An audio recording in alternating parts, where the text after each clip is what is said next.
In today's video, I am going to teach you how to send my QuickBooks invoice through bill.com. Today, we will take an invoice that exists in QuickBooks Online, make sure it is available inside bill.com, double-check the details, and then send it to your customer by email. First, log into your bill.com account. Open your browser and go to bill.com, then enter your login details and sign in. Once you are inside, take a moment to confirm you are in the correct workspace or company, because bill.com can be used for multiple businesses. You want to be sure you are working in the same place where your QuickBooks Online connection is set up. Next, ensure your bill.com and QuickBooks Online accounts are synced. This is important because the whole process depends on the invoice showing up in bill.com.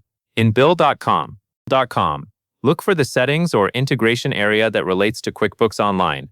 Make sure the connection is active and that invoices are syncing properly. If you see a status indicator, confirm it shows as connected.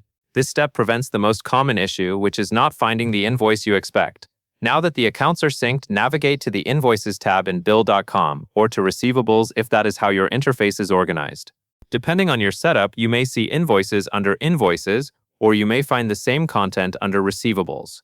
The goal here is to reach the list where invoices that came from QuickBooks Online are displayed. Take your time and use the navigation at the top or side of the screen to get to the correct section. After you are in the right area, select the invoice that synced from QuickBooks Online.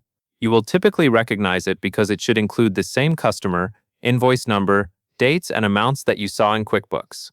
Click the invoice so it opens the invoice view.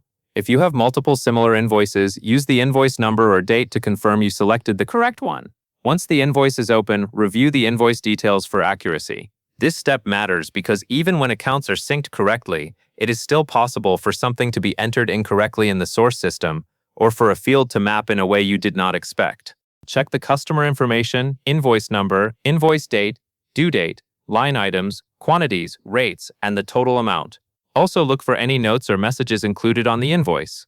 Confirm that the billing address and any tax or discount fields appear the way you intend. After you confirm everything looks correct, click Send to email the invoice directly to your customer. Look for the Send button in the invoice screen. When you select it, bill.com will prepare the email based on the customer contact information associated with the invoice.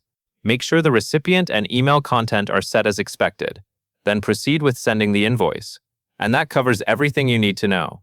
You started by logging into bill.com, confirmed the QuickBooks Online sync, opened the appropriate invoice area, selected the synced invoice, reviewed every detail for accuracy, and then clicked Send to email the invoice to your customer.